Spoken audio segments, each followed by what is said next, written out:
Hello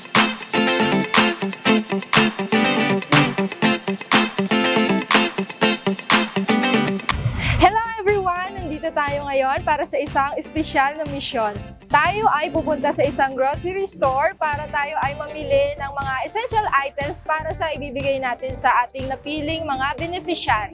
Our goal is very simple. Pupunuin lamang natin ang isang cart ng mga essential items na for sure magbibigay kasiyahan para sa ating mga napiling beneficiary. Tara, samahan niyo ako! Nandito na tayo sa loob ng grocery store kung saan mamimili na tayo.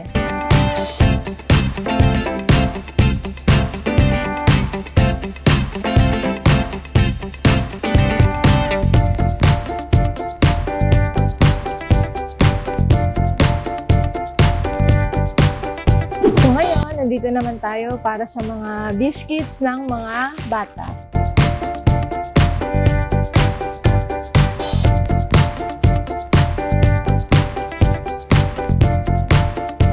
Para sa mga bata, bibili naman tayo ng mga meal.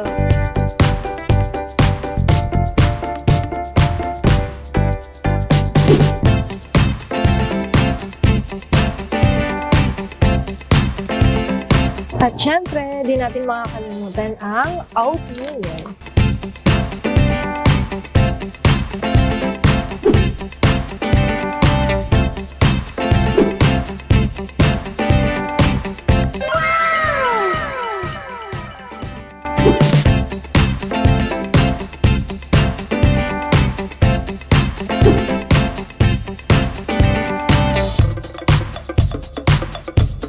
Thank you guys for joining us on our grocery adventure.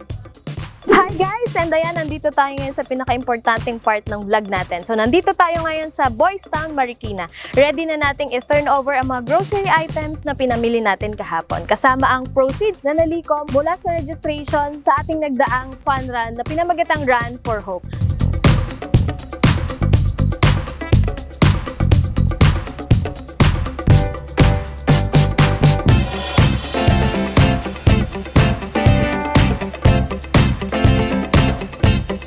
Maraming salamat sa lahat ng sumuporta, tumakbo at nag-contribute sa event na ito. Dahil sa inyo, mas marami tayong natulungan. Sana kahit sa simpleng paraan na ito, makapagbigay tayo ng tulong at makapagpasaya tayo sa ating chosen beneficiary. Again, thank you so much sa pagsama sa vlog na ito. Hanggang sa susunod nating outreach program, and always remember, we are people helping people. See you!